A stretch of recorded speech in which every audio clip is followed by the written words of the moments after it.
From Future in Doubt to Future Redeemed, the decade-long Xenoblade Trilogy has come to an end. And as a fan from the very beginning, I've gotta say, I've had it pretty good.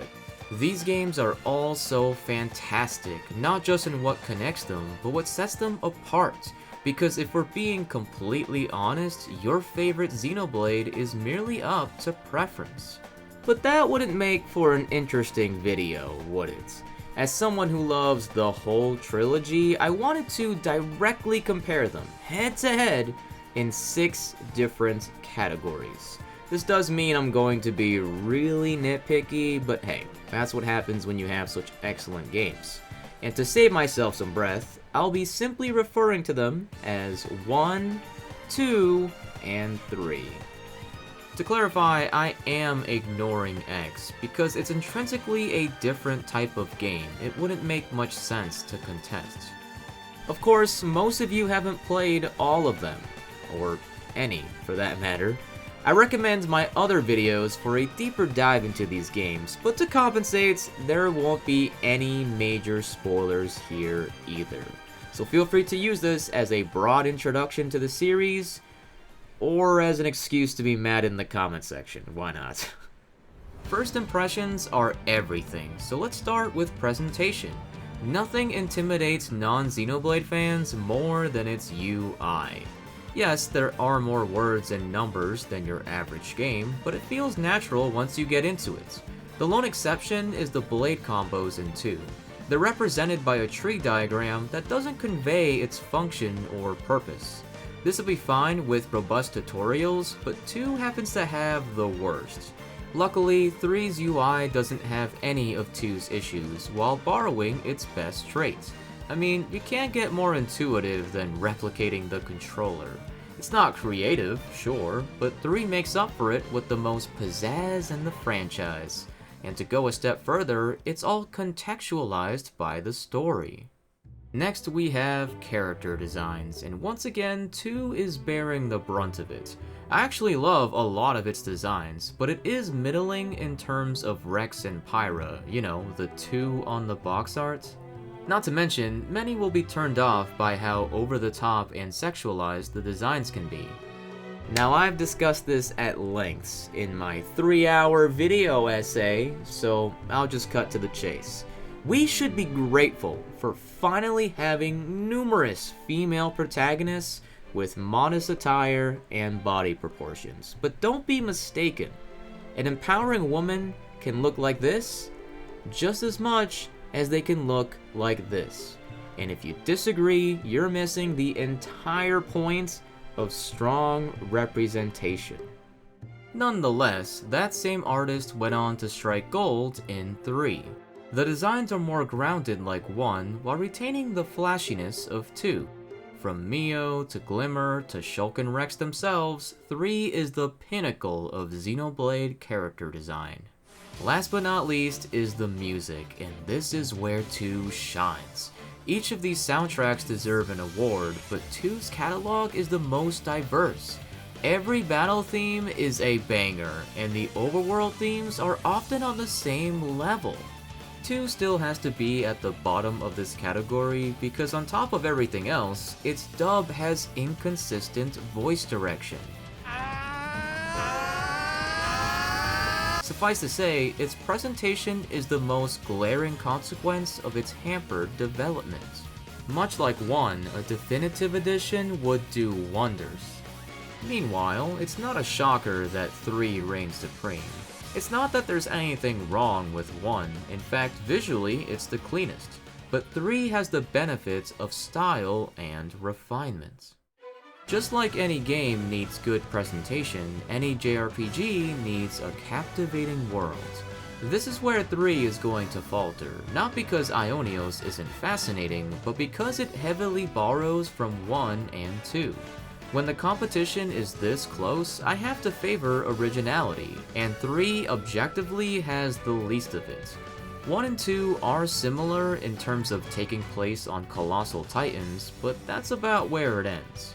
While I applaud Alrest for its variety of cultures and engrossing lore, it seems impossible to top how iconic the Bionis and Mechonis are. One doesn't just have the best world in the series, it is among the greatest of any video game, period. It succeeds in both quantity and quality, and most of all, it provides an inspiring sense of progression. The Titan in the distance is just as integral as the one you're currently on, for it is continuously underscoring the magnitude of the adventure. You will never take for granted how far you've come.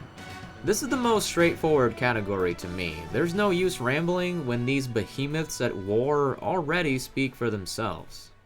Alright, enough about how these games look. Let's get into how they actually play. We're gonna start off with the exploration and side quests, pretty much everything outside of combat. And well, the fun is over, one elitist. It is firmly at the bottom in these respects. There is so much to gain by exploring in 2 and 3, whereas your main incentive in 1 is probably either mere curiosity or a byproduct of grinding. And if you like grinding, you've come to the right place. Not only does 1 require the most, it is crawling with cliché MMO busywork. To be fair, I can understand why you might prefer that to 2, where the improvements come with a few growing pains. Some rewards have to be accessed with field skills, a mechanic that contextualizes exploration yet is held back by clunky implementation. And of course, there's the infamous gacha. Gacha that's free, but at what cost? Sincerely, I think it's fine most of the time, but considering there are notable side quests locked behind it, there should have been an alternative. Thankfully, it all gets better with 3. The amount of rich content can rival an open world, especially when it comes to the side quests. I'm usually the type of player to focus on the main story as much as I can, but 3 was the exception. I couldn't help it. I would argue that its side quests are just as valuable as the main story. They are hands down my favorites of any game I've played. 3 is comfortably the frontrunner here, while 1 and 2 depend on your tastes. Definitive Edition makes 1 more streamlined, but I personally still favor how unique 2 is. If there was anything scarier to non-Xenoblade fans than its UI, it would definitely be its combats. While the learning curve isn't as steep as it seems, there are way too many details to go over, so we're gonna focus on the biggest differences.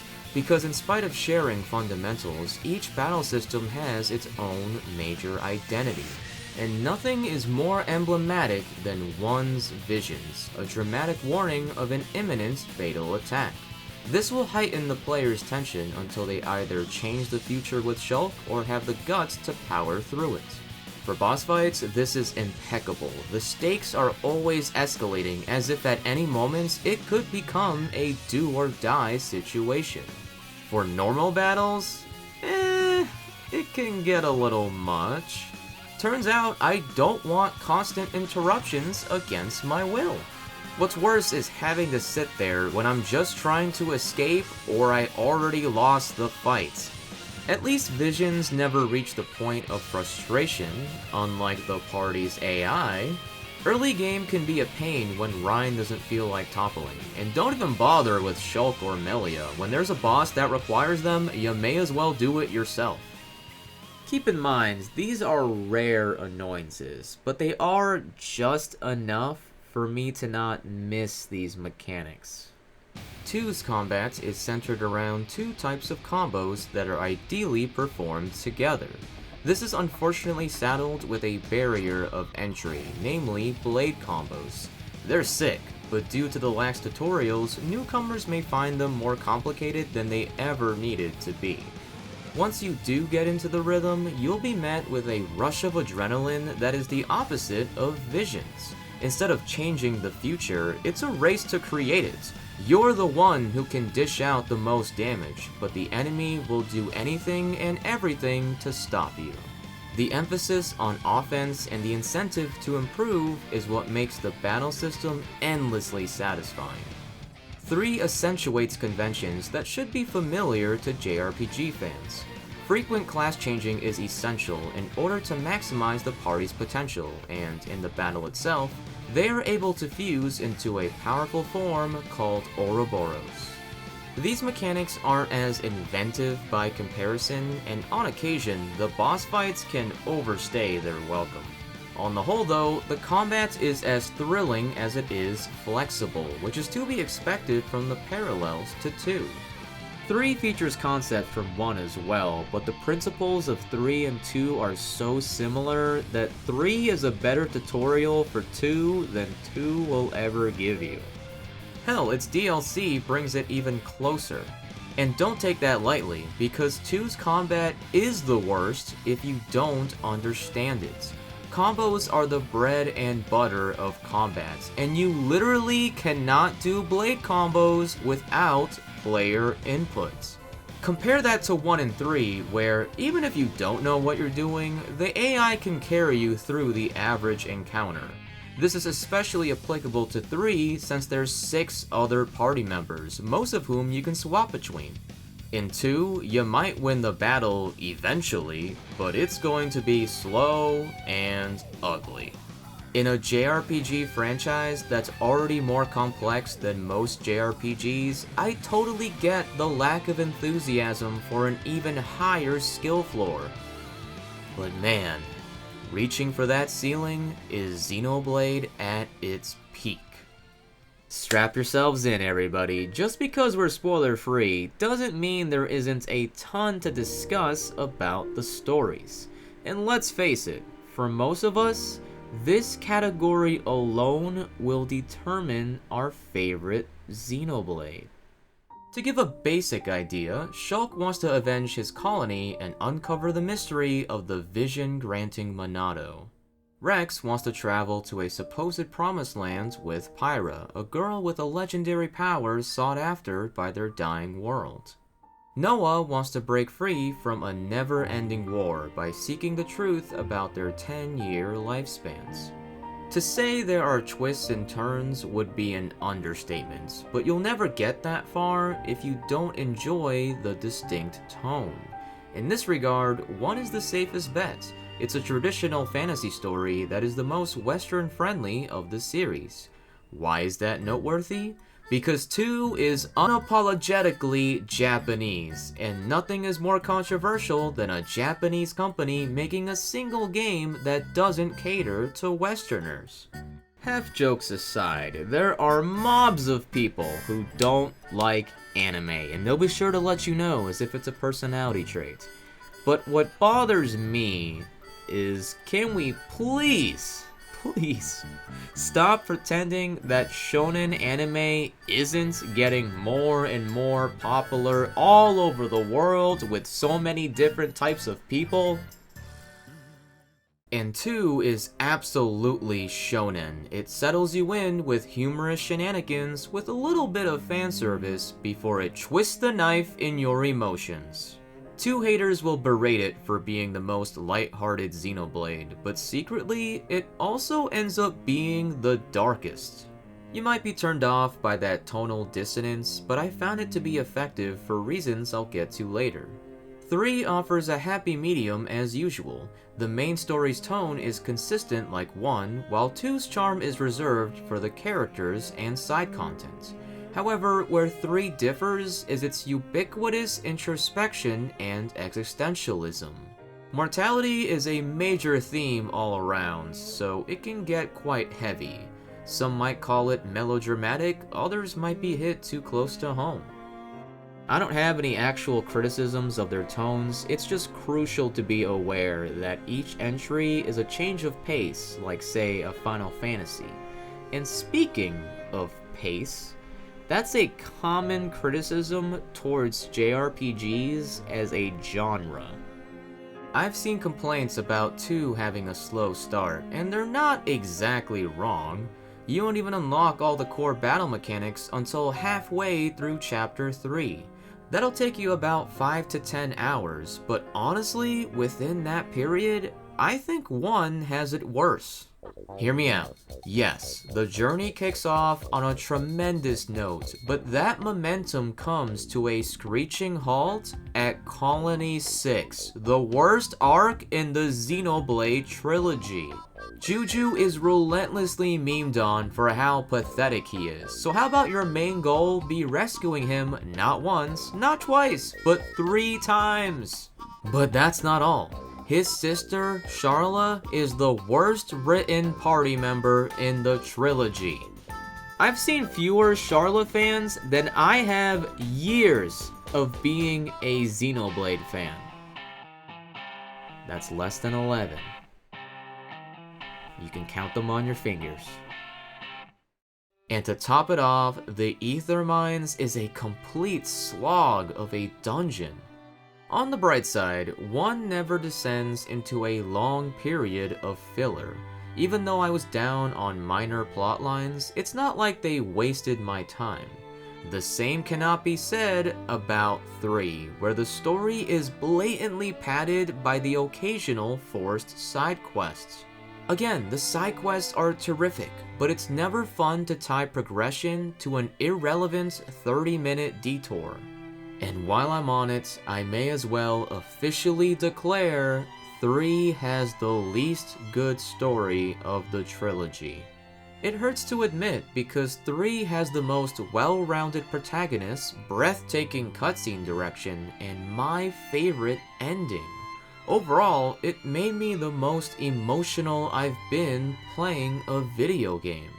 But alongside the pacing, I have 2 other major gripes. The first seems to be a general consensus, being the underwhelming antagonists. Aside from a few exceptions, they are largely forgettable, even the main villain. The second isn't inherently a flaw, it's just my personal taste. I've always given the highest of praise towards 1 and 2's storytelling. There are many narrative threads that develop throughout the entire course of the adventure, at times so subtly you won't even notice until you reflect, rewatch, or replay. And by doing so, they reward you for putting in your own thoughts and perspective, while still serving as powerful developments at face value. 3 does achieve that as well, but not nearly as often. If something is introduced at the beginning or middle of the chapter, there's a good chance it's resolved by the end. My go-to example is Chapter 2. For those in the know, remember how freaking awesome that climax was? Now, imagine how much better of a payoff it would have been if you didn't just learn about that thing an hour ago. I have to reiterate, this is not bad by any means. The reality is, it won't matter to most players. You think I made that 3-hour video essay strictly out of passion? No, I knew that a lot of things that I loved had gone over people's heads. And that's not an insult, because hey, maybe you get distracted with side quests. Maybe you don't have time to play on a regular basis. Whatever the case is, you're human. You are not going to recall certain details from several chapters ago, if you even noticed to begin with. By making its subplots more concise and self-contained, 3 is more easily digestible. We can all appreciate Chapter 2 equally, no fuss about it. But for me, I don't find that nearly as engaging, and you might already agree. There's a particular sequence of cutscenes that's unanimously agreed to be the pinnacle of the narrative, and you'll wanna know why? Because, whether you realized it or not, that spectacle had been building since the beginning of the game. You had plenty of time to consider what might happen with those plot elements, so when you finally arrive at the answer, that emotion is earned. To sum it up, 3 story had the highest highs and the lowest lows. There were several arcs I felt were half-baked, but when it did earn my emotion, it deserved everything I could give. On the other hand, 1 has the strongest balance of that aforementioned storytelling. If you didn't catch on to its abstract foreshadowing, you're in luck. Even if it was listed with minimal bullet points, this adventure is an incredible ride. And as sweet as it sounds on paper, whew, it's on another level in person. All that being said, the more years that go by, the more I am resolute about 2 being superior in its writing, and that mainly comes down to its character work. I said it 3 years ago, and I'll say it again. 1's characters are made by its story, while 2's story is made by its characters. Don't get me wrong, 1 has some great characters, but the casts of 2 and 3 share delightful chemistry with each other and are much more fleshed out as individuals. Where 2 then stands out is how personal the journey is to its characters. The story is reliant on their personal growth. I can rave any day about Pyra, Mithra, and Nia being the best written characters, but this time, I want to call special attention to Rex. Voice direction and character design aside, I prefer Rex to Shulk and Noah because he is by far the hero that develops the most. Shulk and Noah are identical in that they're both wholesome twinks who have endearing flaws at worst. Rex is wholesome too, but he actually has flaws that bear major consequences, and he has to own up to them in order to earn being the hero. That's why the fluctuating tone is befitting. 2 is a coming-of-age story where the tone is getting darker as Rex is growing up. But the cherry on top, what gives its cast a runaway lead, is the villains. Simply put, Jin and Malos are the greatest antagonists in the franchise, and it's not even close. So while 1 will objectively appeal to a larger crowd, 2 has more to love for its audience. From the beginning of Torna to the ends of the base game, it is ultimately the most complete story in Xenoblade. And that brings us to the final, albeit brief, category, the expansions. 2 and 3 received paid DLC prequels, whereas 1's definitive edition added a free epilogue titled Future Connected. In this case, your money's better spent. This is undeniably the weakest Xenoblade ever made. It's still a blast to play, but it's clearly serving as a bonus. They weren't shooting for the stars here. 2's DLC is Torna the Golden Country, which I consider to be a must-play for its story. Or at the very least, a must-watch. As I've stated before, 4 side quests aren't exciting, and Torna requires a bunch. At last, we've reached Future Redeemed, 3's expansion and the finale to the trilogy. This is nothing short of a Xenoblade veteran's dream. It is an exemplary DLC. As for newcomers, I've got bad news. I wouldn't recommend it because it directly spoils the entire trilogy. I don't mean the gatekeep, but it has to be the winner. Torna's narrative is more substantial, but Future Redeemed is the culmination of Xenoblade lore and gameplay.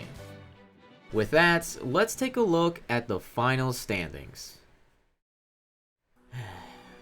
I can hear the one elitist at my doorstep as we speak.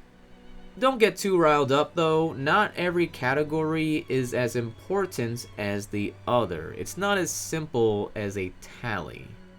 1 has long been regarded as a masterpiece, and it's easy to see why. It's the closest to being flawless.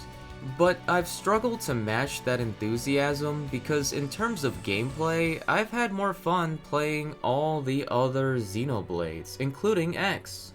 So if you only plan on doing the main story, if you are aiming for those credits and nothing else, then yeah, it probably is the best.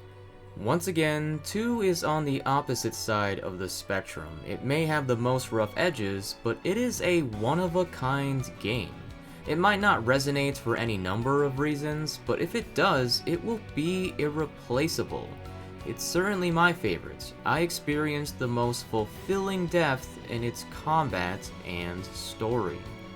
However, if I were to place all of my biases aside, it is extremely difficult to argue against 3.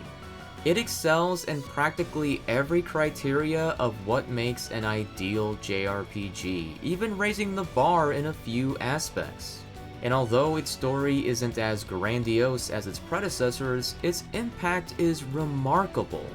It's been 1 year since its release, and the anniversary is worth celebrating.